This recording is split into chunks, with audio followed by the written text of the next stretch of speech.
तुम्हाला माहिती आहे का शिवशाही बस इकडं का लावलेली असेल? तर व्हिडिओ पूर्ण बघा, तुम्हाला नक्की लक्षात येईल. तर नमस्कार मित्रांनो, मी मोहसिन शेख नवीन ब्लॉगमध्ये तुमचं स्वागत करतोय. तर आजचा ब्लॉग खूप वेगळा असणार आहे, कारण आपण आज जाणार आहोत RTO ऑफिसला. चला तर मग.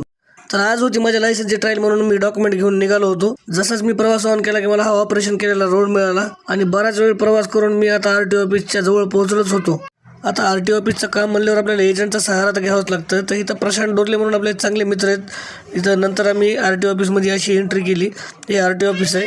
तर माझ्या 4 व्हीलरची जी ट्रायल होती त्याचे सगळे डॉक्युमेंट वगैरे घेऊन आम्ही आता ट्रायलच्या ठिकाणी निघालो होतो. जर कोणाला RTO ऑफिसमध्ये काम असेल तर त्यांच्या दुकानाला तुम्ही नक्कीच भेट देऊ शकता. त्यांचं RTO ऑफिसच्या लेफ्ट साईडला दुकान आहे, स्वराज एंटरप्राइजेस म्हणून. मग काय ट्रायलला गेलो आम्ही, ट्रायल झाली. आता मला निघावं आता इथून. तर तेवढ्यात मला काय शिवशाही बस दिसली इथं साईडला उभारलेली. रिपासिंगला वगैरे आलेले असेल, दुसरं काय नाही मित्रांनो.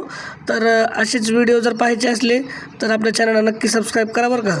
मग काय परत येऊन आम्ही एकदा पुन्हा चहा प्यायला आणि मग मी गावाकडे निघून आलो इकडं.